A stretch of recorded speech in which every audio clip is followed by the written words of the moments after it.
नमस्कार. आज आपण आंतरवाली सराटीमध्ये आलेलो आहोत आणि आंतरवाली सराटीमध्ये इथं लहान लहान मुली आहेत. त्यांना खरी गरज आरक्षणाची येणाऱ्या काळामध्ये ह्या मुलींना आहे आणि ज्या मुली आहेत त्या सुद्धा पाटलांसोबत खांद्याला खांदा लावून या लढ्यामध्ये उभा आहेत. ते आपण पाहू शकता. त्यांना आपण विचारू त्यांना आरक्षणाची काय गरज. दिदे, तुला आरक्षणाची काय गरज? शिकण्यासाठी. बरं, शाळेमध्ये काही तुला अडचण येते का आरक्षण नसल्यामुळे? मार्क कमी पडतात. तुला मार्कच कमी पडतात. व जास्त दुसऱ्या ओबीसीतल्यांना मार्क पडले तर तेच पहिले येतात. माझ्यापेक्षा कमी पडले तरी तेच पहिले येतात, कारण की त्यांना आरक्षण आहे. आणि तुला काही कपड्याची शाळेमध्ये अडचण काही येते का आरक्षण नसल्यामुळे? नाही.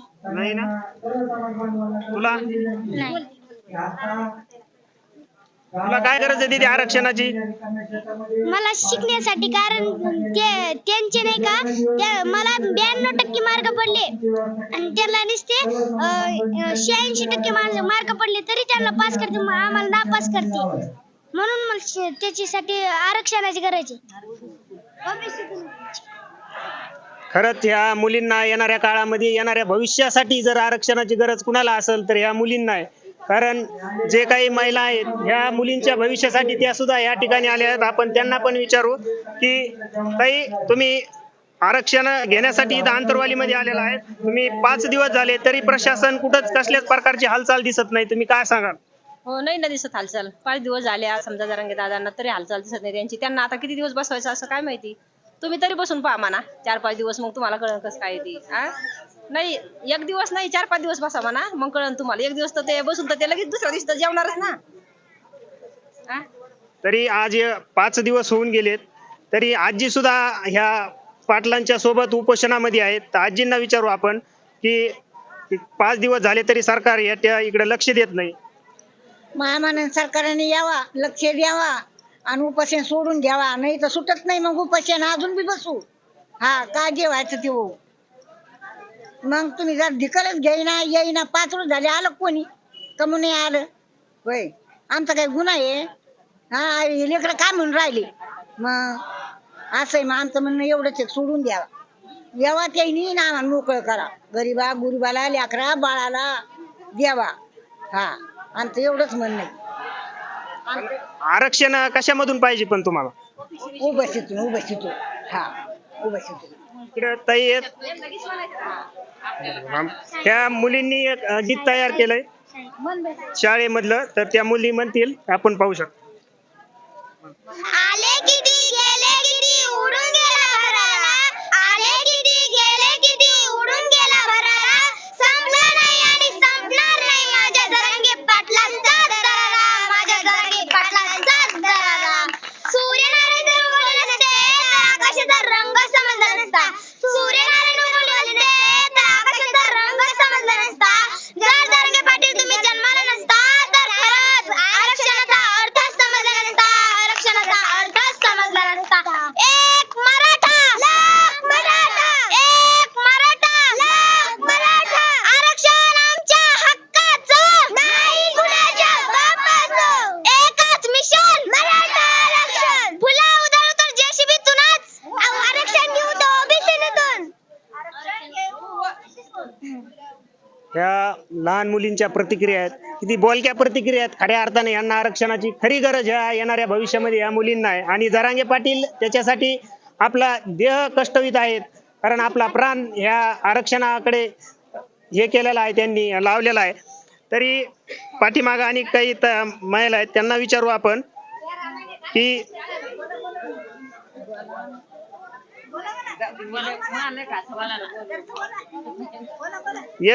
एक वर्ष होऊन गेले तरी आणि शासन जसं आरक्षण हवंय तसं देत नाही. तरी तुम्ही काय सांगाल या प्रशासनाला? आता 5 दिवस झाले दादा उपोषण करतात. कोणीच येऊ शकत नाही, कोणीच येऊन बघणार दादाला. आपली दादाची गरज आहे आपल्याला सगळ्याला. आपल्याला ओबीसीतूनच आरक्षण पाहिजे. ओबीसीतूनच आरक्षण पाहिजे. दादाची तब्येत बघून मी 1-1:30 वाजता रात्री आले, वसमतून आले रात्री 1:30 वाजता. तुम्ही वसमत मधून आल्या? ह्या ताई खूप दूरवरनं म्हणजे वसमत मधनं इथपर्यंत आला. आम्ही दादा सोबतच हे असतात कधी बी. हे दोघं पण आलात का? तरी यांचे पती या जरांगे पाटलांसोबतच असतात कायम आणि त्यांनी संरक्षण देण्याचं काम या ठिकाणी चालवलेलं आहे. म्हणजे खऱ्या अर्थाने मराठा समाजाला आज आरक्षणाची खरी गरज आलेली आहे आणि जे काही मराठा समाजाचं आरक्षण होतं ते आरक्षण असताना सुद्धा देत नाही. म्हणजे ही किती अन्यायकारक परिस्थिती आपण पाहू शकता. का देत नाही? तुम्हाला पहिले ओबीसी मध्ये असताना सुद्धा तुम्हाला बाजूला काढून तुमचं आरक्षण पळवलंय तरी देत नाही. मग हे कशामुळे देत नसेल आरक्षण? कशामुळे देऊ नाही का त्यांनी आमचं आरक्षण? आम्हाला होतं, ज्याला वाटून दिलं त्याचं द्या ना आम्हाला. आता द्यायला तुम्हाला कमून रडू येतं? आमचं आम्हाला देऊन टाका. आमच्या दादाने जीव बाजीला लावला, प्राण जायची वेळ आली दादाची, तरी यांना सुधारणा आरक्षण द्यायचं का पदरून द्यायचं का? यांना सगळं करता येतं सरकारला. पहिलं काय लिहून ठेवलेलं असेल ना कोणीतरी, तसं तुम्ही लिहून द्या ना आम्हाला. ओबीसीतून नका देऊ, याच्यातून नका देऊ, तुमच्यातून द्या. तुमच्या जवळ आहे ना, तुम्ही द्या ना आम्हाला. कवर आम्हाला असं हे करायचं? आम्ही म्हणतो का तुम्हाला याच्यातून द्या त्याच्यातून द्या? तर हे एक आंतरवाली सराटीच्या इशीवरती हाकेचं जे उपोषण चालू आहे, तर त्या उपोषण चालू आहे ते उपोषण ते सांगतायत की आमच्या ओबीसी मधनं देऊ नका. तर त्यांना तुम्ही काय सांगाल? त्यांच्या ओबीसीतून आपण त्यांचं मागं ना, आम्ही आपलं मागायलो. आपलं आमचं आम्हाला द्या. तुमचं देऊ नका. तुमचं तुम्हाला राहू द्या, आमचं आम्हाला द्या. आमचं हक्काचं द्या आम्हाला. ओबीसीतून आमचं आम्हाला हक्काचं द्या. मराठ्याचं पहिल्यापासूनच आहे आमचं, आम्हाला दिलं नाही तुम्ही. दादामुळे सगळं उघड झालं. मराठा दादामुळे सगळा एकत्र झाला. एवढा मराठा माहित होता का कोणाला आहे म्हणून? शिवाजी महाराज कसे आहेत तसे शिवाजी महाराज देवानं पाठवले. शिवाजी महाराजांनाच पाठवले दादाला. आता दादाचं इतिहासात नाव पडणार आहे दादाचं. आणि दादाला पैसे देऊन बहिणी लोक पैसे देऊन बहिणी करायलेत आम्हाला. बिन पैशाच्या बहिणी येतात. दादाचे केस कमी येतात, एवढ्या दादाला बहिणी येतात. आहेत का नाही? तेवढाच आम्हाला आमचा भाऊ सुखाचा राहा. जर पाटलांनी जर निवडणुकीमध्ये जर उमेदवार दिले तर सर्व तुम्ही पाटलांच्या पाठीमागे ताकदीने उभा असता का? सांगते तसं करणार आहे आम्ही. आम्हाला दादा जसं सांगते तसंच दादाच्या पाठीमागे करणार आहे आम्ही. आमचं मनचं काहीच करणार नाही. दादा सांगते तसं वागणार आहे आम्ही. दादा म्हणले असं करा तसंच करू. दादाचे शब्द मोडीत नाही आम्ही. आणि तसाच जीव त्यांनी आमच्यासाठी जीव वाळण केलं जीवाचं. काय जीव तळमळ करतो इकडे तिकडं तिकडे इकडं, काय जीवाची हाल चालले त्यांच्या. पण सरकारला तिकडं मस्त आयुष्यात राहतो. आणि बिचारा पडलाय ते तरी माणूस असेल ना, मराठ्याचा तरी असेल ना आमदार एखादा, त्याला कशी माया दया नाही एवढी. पाषाणाला तरी पाना फुटतो, पण माणूस असून त्याला माया यायला. 288 जागावर दादानं दिले ना, उभे केले ना. 288 आपले मराठ्याचे आपण कोणी दादाने उभे केले ना, आपण ते निवडून द्यायचे. 288. तर तुम्ही म्हणलात की मराठा समाजाचा एकही आमदार या ठिकाणी आलेला पाहायला मिळत नाही. पण जे मराठा समाजाचे आमदार आहेत, ओबीसीचे असू आदिवासीचे असू, हे पूर्ण आमदार जागे झाले.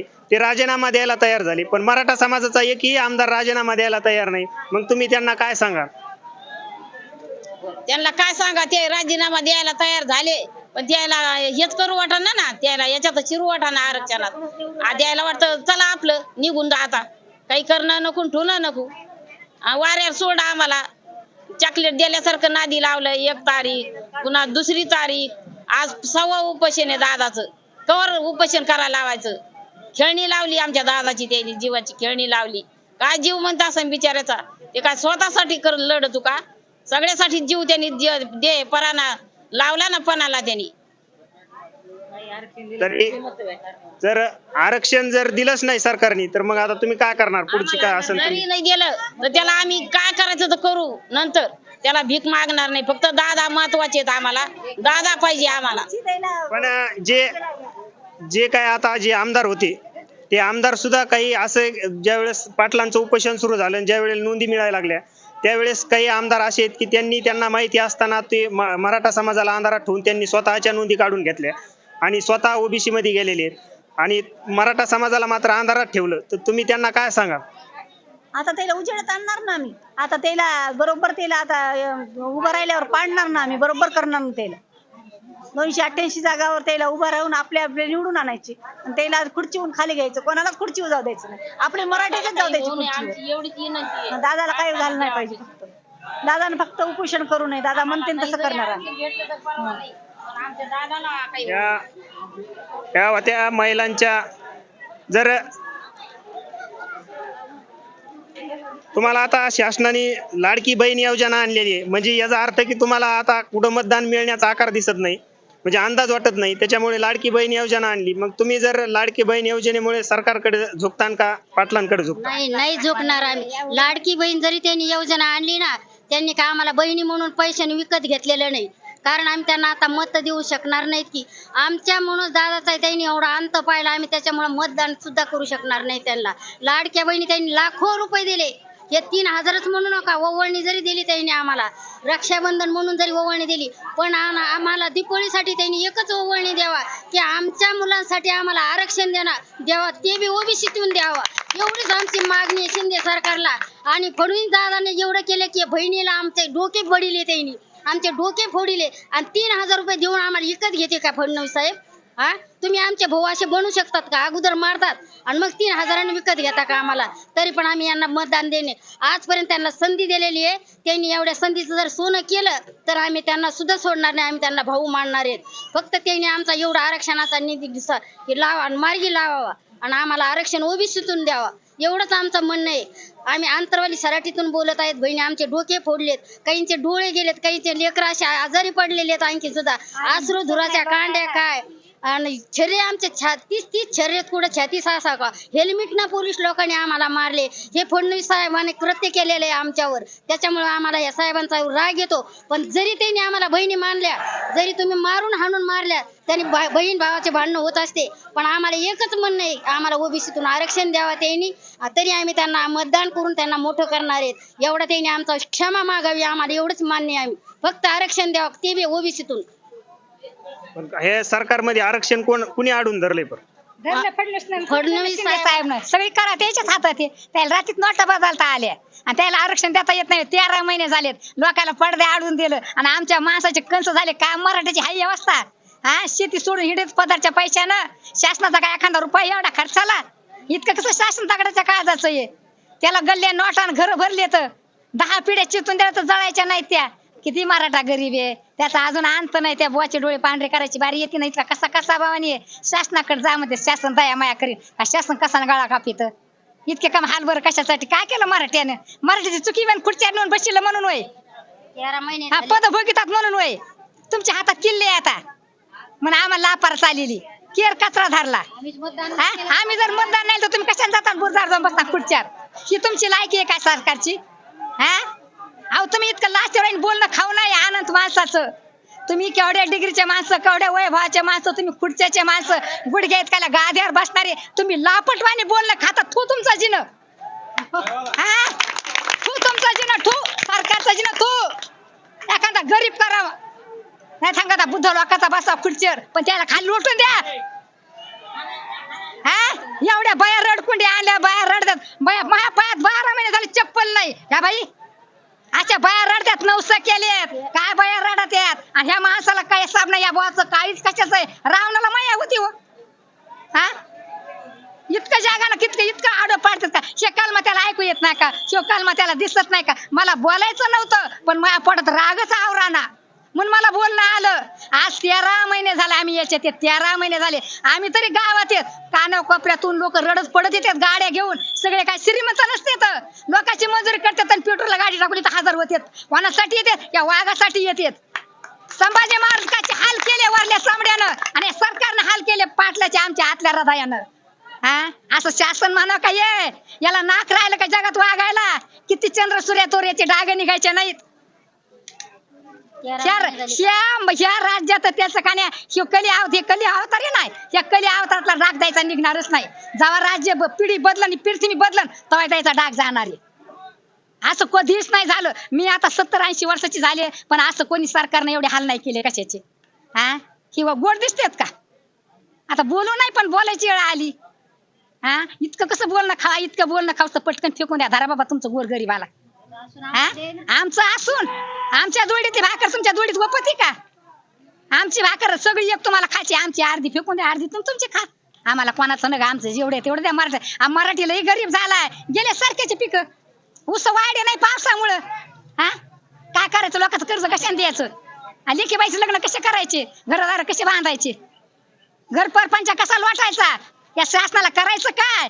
आणि आता राखी द्यायची, राखी लाडकी बहीण आणि कौस मामा सारखे त्याची लेकरं मारायचे बिरा आरक्षणाचे. हा कौस मामा सारखेच ना, देवकीची बाळ किती मारले कंसात आणि या राज्यात बोलत नाही. पण त्याला कोणतरी वळकुश भेटला कंसाला, तसा कृष्ण, तसा आमचा कृष्ण येऊ तो वाघ आहे. त्याच्याजवळ त्यांना हाती आयडे होते कृष्णा पुढे आमच्या. हे लहान लहान लेकर आहेत, शेका आमचा म्हणून दादा तसाचे, त्याच्या मनी भरत नाही करतोय उपास, त्याला सवय लागली, त्याला छोटून समजलंय. पण हे वाघ काय करीत त्यांना अनुभव घ्या. जय जिजाऊ जय शिवराव. तुम्ही म्हणलात की आमचं आरक्षण असताना सुद्धा द्यायला जड चाललंय. नाही. मग जे आज उपोषण चालू आहे आंतरवालीच्या बाहेर, हा. त्या ठिकाणची जी बसले उपोषणाला बसलेत ते सांगतात की आमच्या ओबीसी मध्ये त्यांना आरक्षण देऊ नका. त्यांना काय सांगा? ओबीसीतलं नाही आम्हाला, आमचीच आम्हाला द्या. त्याला सहखुशीनं दिलं आणि आमचं साऱ्याचं रगत आटून आम्हाला नाही द्यायचं. हा मग एवढं काय केलं? हे शत्रू आहे काय, मराठा शत्रू आहे सरकारचा? इलेक्शन केले, लोकांना डोळे फोडे, मतदान टाकले, खुर्च्या द्यायला, टेबलावर जाऊन बसले आणि आता लाथा मारायला लागलेत. हा किती लोकांना छळ केला त्यांचा. इतकं जर आरक्षण दिलं त्याचा लापारा कशाला होईल? काय पदाची गोडी होत्या, नोटाच असत्या दुसरं काय त्याला. नोटासाठी मतदान नोटा कशाचे, आपलं मतदान आहे म्हणा. खुर्चीवर बसले ना मतदानासाठी, खुर्च्या घेऊन पण ते पैसा 6 वेळ आणते यांनी. त्याच्या आता काय समजे ते कोट्याधीश समजलं तर. 13 महिने झाले आज पाटील. 13 महिने झाले आज हाल चाललेले. 13 दिवस नाही 13 महिने झालेत. काय सांगा तुम्हाला, या लोकांचे काय फजित्या काय जाई नाही आता. आणि शेतकऱ्याचे तर मग कापस तर गेल्यावर 13 तास लेकर बाळ सोडून बसा म्हणा, तर तुम्ही 13 तास आवाज उपोषण करा म्हणा. 13 तास फक्त त्यांनी उपोषण करून दाखवा आमच्या पाटलासारखं. 13 महिने झाले त्यांचा अंत पाहायला लागले. हे शासन आहे का काय आहे? इतकं निर्दयी शासन पाहिलं नाही आम्ही कधीच. असं करायला नाही पाहिजे त्यांनी. 13 महिन्यापासून त्यांनी स्वतःचे लेकरं नाही पाहिले का, बायको पोर नाही पाहिले. तुम्ही 13 तासच जाऊन बघा काय करता तुम्ही, तुम्हाला रामावल्या जाईल का? आज 13 दिवस झाले त्यांनी सारखे 13 महिन्यापासून एक सारखे बाहेरच फिरतात. ते घरी गेले सुद्धा नाही. लेकरं बाळ सोडणार असा कोणता एक नेत्याने, एखाद्या नेत्याने 13 दिवस दाखवा, फक्त जाऊन 13 दिवस त्यांचे 13 महिने तुम्ही 13 दिवस दाखवा लेकरं बाळ सोडून जाऊन. हा आमच्या